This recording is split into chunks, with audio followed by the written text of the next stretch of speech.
This first passage, though, is about being a mom, and I had a bunch of 15 and 16-year-old boys who hung out at my house. Most of them were 15, which means, of course, they do not have driver's licenses. Just as they were learning, the boys were learning to drive, one or more among them decided to take a truck from our driveway. The housekeeper listened to their plans and was there when they left, but she didn't intervene and went home soon after without calling me. So when I did get home, the house, which was never empty, was completely empty, and the truck was gone. I called John at work. "Do you have the truck?" "No." In every puzzle, there's a most likely solution, and the most likely solution here, where there was a house with no boys and a driveway with no truck, was that there was a connection between these two facts. I moved my car to my neighbor's driveway, which couldn't be seen from our house, and walked back home. And then I watched from a window. About a half hour later, when I saw the boys, Ryan and Ellis in front, and Wade and Tyler, Wade is our son, in back, pull the truck into the driveway and carefully, very carefully, maneuver it into exactly the same place it had been. They got out and walked up to the back door laughing and high-fiving one another until they opened the door and saw me. Then there was complete silence. Ryan, up to Wade's room. Ellis to the living room, Tyler to the kitchen. Wade, come with me. I separated them immediately so they couldn't come up with a story. Alone with him, I asked Wade what had happened. Nothing. He told me absolutely nothing. He wouldn't say who was driving. He wouldn't tell me what the housekeeper later told me, that he had resisted the idea. He said nothing at all. Then I tried the others one at a time. Each one caved, telling stories that differed only slightly, as the teller of each version and Wade were portrayed most sympathetically. Lots of Wade and I tried to talk them out of it, and lots of it was not my idea. After I grilled all of them, I put them back in the same room.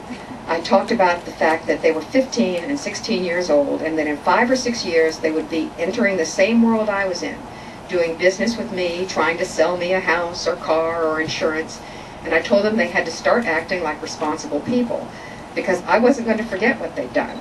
They were getting too old for do-overs. Did they understand? They said yes, apologized, and started to get up. Not so fast, I told them. I have something else. They sat back down. You are all lousy friends.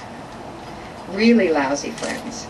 You have a lot to learn about loyalty. Every one of you, except Wade, told on your friends. Not reluctantly, not eventually, but immediately. What kind of friend does that make you? If you want to have friends you can count on, and this is really the message of the book, you cannot wait until the day you need them. You have to be a true and loyal friend every day before that day. I had exactly the same conversation with those boys that I would have had with my own son. It never occurred to me to do less. The relationship that we had, and have today, wasn't won simply by buying enough soda and string cheese. It was won in hard times by treating them as if I cared about what happened to them, which was easy because I always have. The next passage, I marked 4 passages, I may have the wrong one here. The next passage I want to read is, I found this online community. I'd been on the internet a lot anyway, and I found actually several online communities of grieving people. If you have any ailment, there is a support community out there on the internet for you. And what's great about it is that somebody's at a keyboard around the world 24 hours a day. There's always someone there. And if you're grieving, that was really important. And so I found this group, Alt Support Grief, which is a news group. There's also several others I mentioned in the book.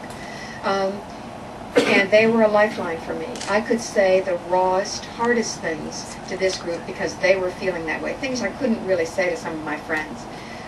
So it was a great relief to have this resource. It also created an obligation, because not only were you getting to bear yourself whenever you wanted to, you had to try to take care of them too. Taking care of them was actually part of the healing that went on. And so when someone wrote in real pain, we in that Alt Support Grief community wrote back. And I wrote here, Sometimes the exchanges seem odd when viewed from any distance, but we were all right there, naked and needing each other's warmth. I remember a teacher of mine in graduate school, Dr. Eliason, taught Old English. Didn't know I knew Old English? I don't anymore. One day he talked about the varieties of English language and about the language of intimacy, the pet names, the peculiar phrasing, the shorthand we all use with our families. That's how I think of these exchanges, as the kind of family talk for which we give ourselves additional latitude, as when I wrote to Steve, who was so disconsolate over the death of his mother that he could not even summon anticipation for the birth of his first child. And this is what I wrote. Thank you for talking of your mother. My son died in April. I ask God daily to take me instead of taking my boy. I often think what he would feel if God granted my wish, and Wade lived and I died. He would, I think, be much like you, disoriented and lonely. I speak to you now as I would speak to Wade if he stood in your place. You are my precious son. In the months that I had you inside me, and the years that I had you beside me, I imagined for you every happiness. As you were my firstborn child, I had to learn to be a mother. I learned the names of trees so I could teach them to you. I would finish the books I read to you even after you fell asleep, with the same cadence and inflection, listening in the pauses to your deep breath. I would hunt for old lullabies to sing to you, picking out the tune on the piano until I'd made the song my own, your own.